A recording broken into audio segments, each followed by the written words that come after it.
Hey there guys, this is MCGrassblock210 here, or you can call me the Brony for this video, and probably a few other ones that I'll upload sooner or later. This is a video on one of my most favorite cartoons to watch, next to Dragon Ball Z and Tom and Jerry. We're talking about My Little Pony, which is an extremely popular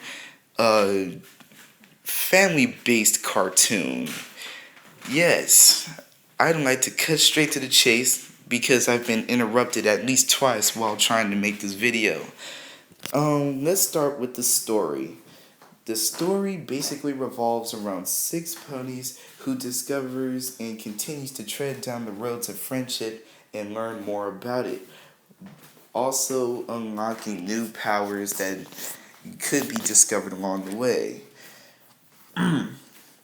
Now, in this video, I'm going to review the different parts of this cartoon series, involving the cast, the environments where the story takes place, and basically the story. And also, I am going to give my personal opinions on each of these things. Now, let's start with the story. The story starts with a pony named Twilight Sparkle, who I'm going to review after this. She is, under the teachings of Princess Celestia, who actually happens to be ruler of Equestria, which is pretty understandable. And also, there's another character that's rarely seen within each of the 3 My Little Pony seasons, and that is Princess Luna, who I will be reviewing, I think, last. Anyway, Princess Celestia sends Twilight to a library out in Ponyville because the books she has in the library in Canterlot, where she lives, are extremely outdated, as we learn at the beginning of the episode. Twilight then packs her things, and then they start heading out to Ponyville on a horse-drawn carriage, or in this case, a pony-drawn carriage. Now, Spike is reading aloud the letter that Princess Celestia sends through Spike, which is actually quite weird because he actually burps up these letters, which I actually find to be kind of cool and pretty funny when I first saw it. He reads that Twilight should continue studying the elements of harmony in Ponyville, where she's currently headed. In the meantime, she should try and make some new friends while she's there. Twilight brushes off making the new friends idea to be a little weird because she doesn't need friends for her research. What's funny is that she actually does. There's 5 elements of harmony: generosity, honesty, friendship, and loyalty. But there's one element missing, and that's where Twilight falls into place. Twilight eventually makes some new friends, who I will explain later.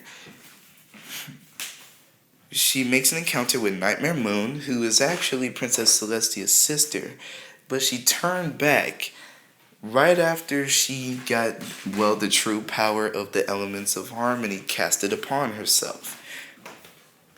Then, this is where we tip off from here.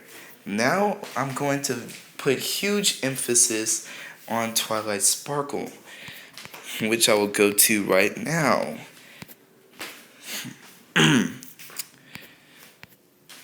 Okay, so now let's talk about Twilight's personality and what she's good at.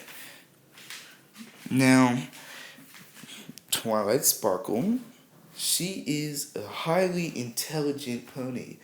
Her race is a unicorn, and she has a special talent within magic. So she's capable of creating spells as well as using the elements of harmony, as long as her other friends are utilizing the magic too. And while at least half of them are not unicorns, they can still use the magic due to these gems that represents the elements. My opinion about Twilight: if you need a study buddy at school, she's obviously the pony. She also makes for a very good friend because she's pretty good at alchemy and she can teach you a spell or two. at least if you're a unicorn. I don't know if there's ways you can mimic magic by using alchemy. There probably is. Just take a look at the Elder Scrolls and you'll see for yourself. Now we review Applejack. Applejack is one of my most favorite characters next to Twilight Sparkle. As you can tell from her mane, her hat, and I guess her body, including her cutie mark, which is on her left flank, she's obviously, well, a cowgirl. She works on a farm called Sweet Apple Acres, which obviously farms a bunch of apples of all types. The reason she's my favorite pony? Well, I don't know. It's kind of hard to explain. Hopefully I'll figure that out in future episodes while I try and look over the different My Little Pony episodes to see what I like about it so much. And that's another thing. I don't understand why I like My Little Pony so much. I just do. But I'm using this video as an opportunity to diagnose this, break it down, and look at the most vital points. The story, the cast, the environments, and, well, basically where the stories are placed. Now we go to Fluttershy, probably one of the more respected ponies, actually the most respected. Fluttershy is cute, adorable, and she has her moments within the season 1 through 3. Yes, I say she's cute and adorable because that's actually the main reason why everyone likes Fluttershy. And I don't find it to be too much of a valid reason for everyone to consider her the best pony. But, her personality, shy. She's extremely shy, especially if she's never seen you before. She'll prove difficult, as she did in the first episode of My Little Pony. Which is probably completely explainable, as Twilight tries to talk to Fluttershy, but all she's doing is just displaying areas of, well, weakness, which is how shy she is and how fearful she is of pretty much the world around her, which involves her shadow and dragons. Dragons, I'll be honest, I'd probably be terrified of dragons too. I just don't seem like it because I play Skyrim. But it's completely understandable. But her own shadow? Seriously. Grow a backbone. I don't care if your name has Shy in it. Don't be scared of your own shadow. Just live with it. You're going to be followed by it for your entire life. You're going to have to get used to your shadow's presence. But some people or ponies are even scared of the weirdest of things like balloons and so forth. My opinion about Fluttershy, she's a great friend, although she's kind of a hard one to get though. If you want to get Fluttershy as a friend easily, make sure to visit one of her friends and become friends with them. And you'll possibly, and I mean possibly, get to be her friend easy. But if you're actually on her friends list, Fluttershy is a very nice and understandable pony, although not useful in many situations, including combat. Rarity. Rarity is actually the most generous pony you can think of. She, well, in an episode called Secret of My Excess, which is in season 1, I believe, she insists that she makes dresses for every one of her pony friends, including herself, which is, yes, a lot of work. 6 different outfits that are tailored for each pony's personality or their special talents, which is entirely understandable considering she shows the element of generosity in many ways. But she can oftentimes be selfish too. But even that's a very unlikely affair to happen within the series. What I think about Rarity, she's a pretty cool pony, even though she obsesses over probably every little detail there is. But if everything is just right, Rarity is a pretty nice pony to hang out with. So if you meet her for the first time, yes, she is social just like Applejack. So, you'd be able to be friends with her a lot easy. Now we go to Rainbow Dash, probably one of the lower class ponies, at least in terms of popularity on the internet. While she is still a very much respected pony within the series, she's just, I don't know. Rainbow Dash can be considered the awesome and fearless pony within the group, which is entirely obvious, especially when she goes to kick a dragon in the face with both of her hind legs up its nose, which is something I would never be able to bring myself to do, even if my friends are in danger. It sounds rather strange. I would most likely have fear instilled in me and I can't even move for the sake of fright. But Rainbow Dash is fearless and she represents the element of loyalty, which also fuels her passion to save ponies and fight for her ponies' lives, including herself.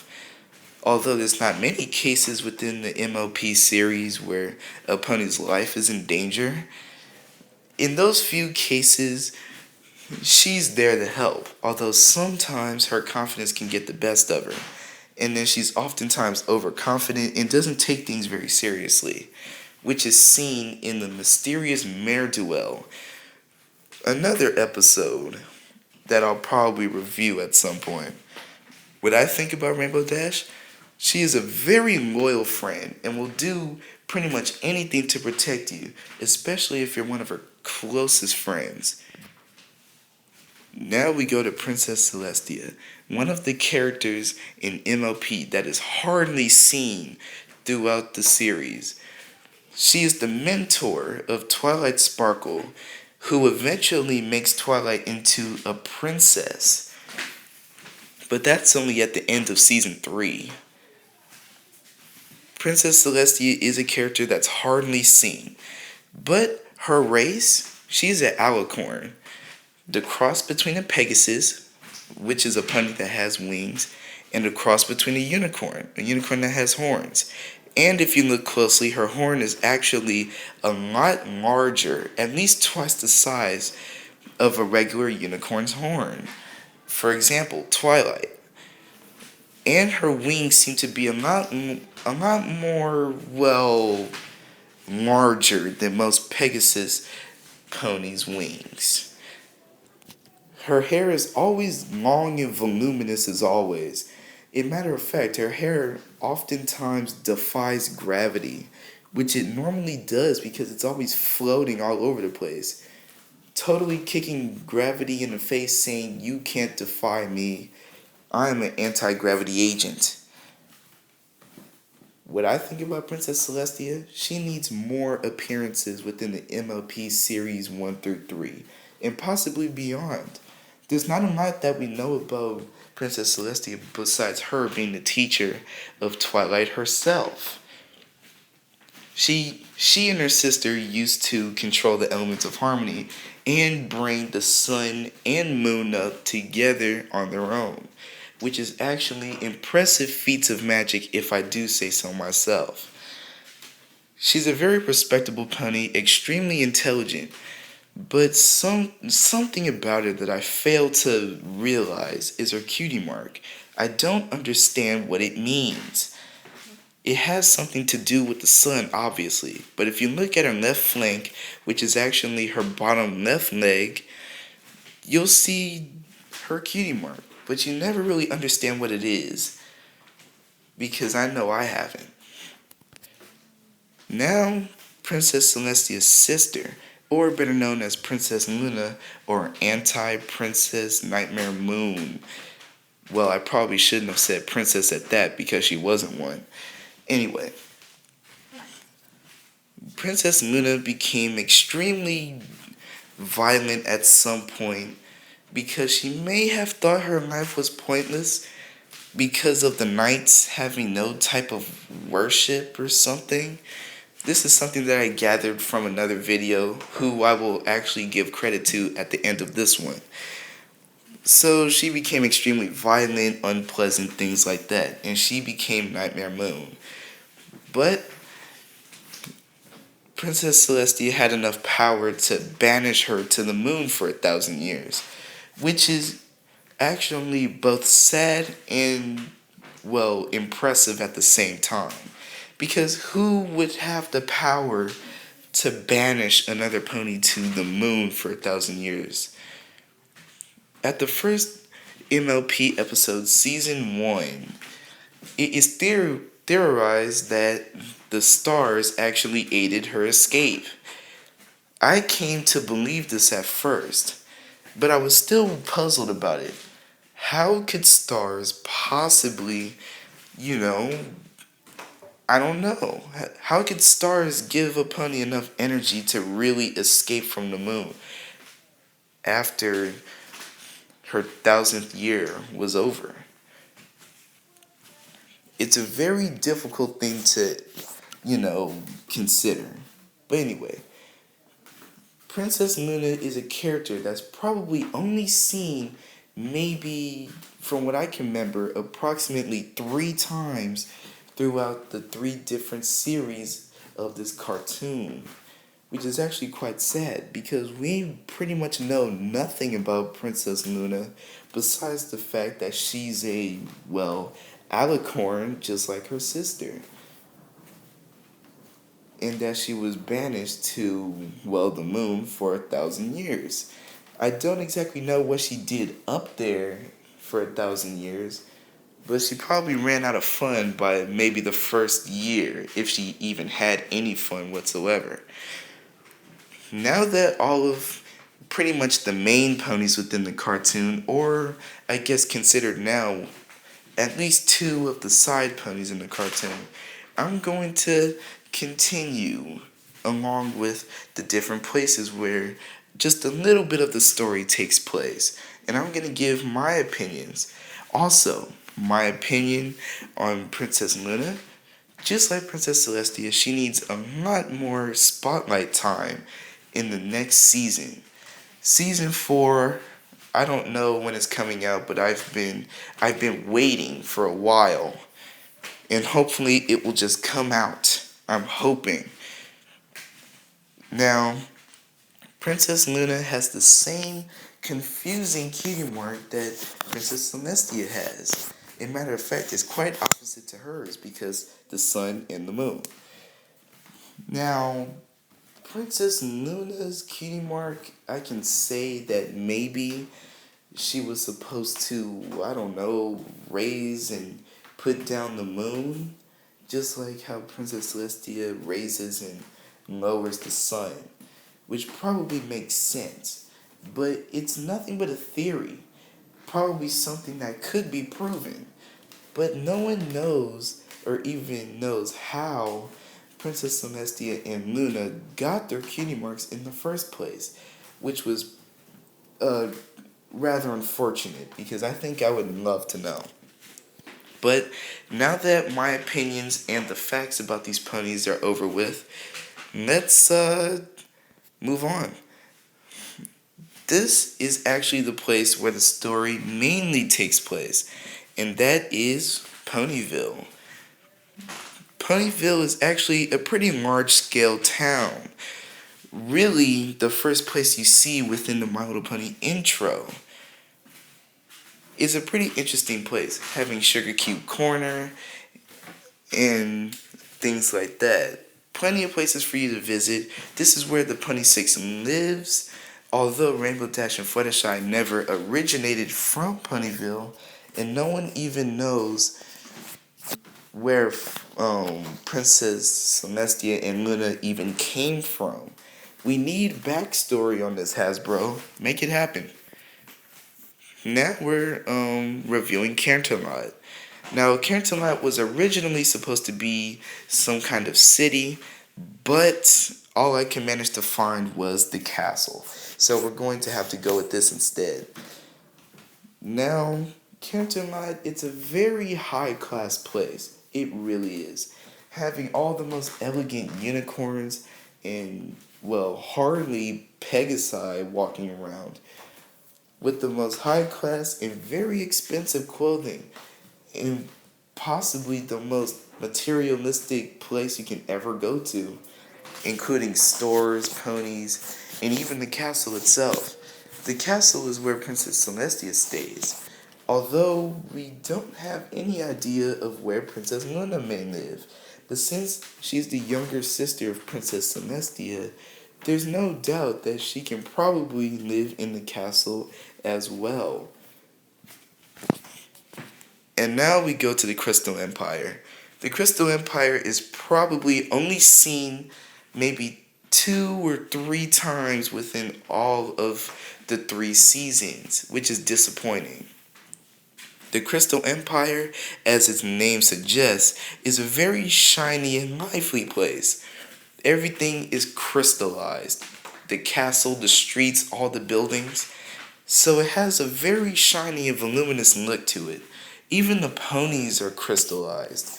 So oftentimes the main 6 that shows up here, they are oftentimes out of place because they are a lot more dull and, for lack of words, less shiny than the other ponies are who actually live there. So you can tell they do a very good job with cleaning in the Crystal Empire. Well guys, that has been my opinions video on the My Little Pony series. And also, I did kind of forget to review Pinkie Pie, which you can see in the bottom left hand corner, right next to Applejack, right above Rarity. As a matter of fact, right next to the My Little Pony logo right there. So, I guess I probably should review her just for the sake of the video. Pinkie Pie represents the element of laughter, and she is a true party animal, which makes her to be my most favorite pony than every pony else in the cartoon. That's just me. Pinkie Pie is the best pony. That's my opinion. You guys can agree or disagree if you want. I just want you guys to know my opinion, and I want you guys to share your opinions about my opinions. So that's settled. Pinkie Pie, again, represents the element of laughter, which is in the elements of harmony. And she loves having parties. And somehow she always manages to pull off a party at the right time. And the best part about Pinkie Pie, she's extremely funny. Anytime you see her within the series, which is almost every episode, I can almost bet a few thousand bits, which is actually the currency used in Equestria, Pinkie Pie will make you smile or at least get a smirk on your face. She's a really fun pony to hang around with. So just keep that in mind. And if you want to have a birthday party, she's your mare. Okay, so let's do a little recap on everything we looked over. We looked over all the places where the story mainly takes place. Canterlot, Ponyville, the Crystal Empire, and... oh wait, Cloudsdale? Did I forget Cloudsdale? Yes, apparently there are fragments of this video that I'm missing. Let's talk about Cloudsdale. Cloudsdale is where pretty much all the Pegasus ponies live. This is where Rainbow Dash and Fluttershy came from. It seems that only Pegasi can walk on the clouds in Cloudsdale, which I find rather strange. The only reason that Twilight and Pinkie Pie and Applejack are only able to walk on the clouds is because of her... what spell was it called? This is why she's my favorite. She has all these types of spells that usually work in the situations. She has some kind of cloud walking spell, if I'm correct, which enables any pony, be it unicorn or earth ponies. Earth ponies are basically just ponies with no wings or a horn. So they can't really be much of a help in a lot of situations because at least Pegasi and unicorns can adapt to the situation. But the cloud walking spell basically allows ponies who are not alicorns or Pegasi to walk on clouds. So that is a pretty useful perk to Twilight.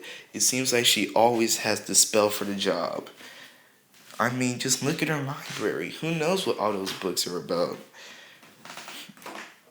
So yes, let's do a recap on the cast because I feel like I missed something from there too.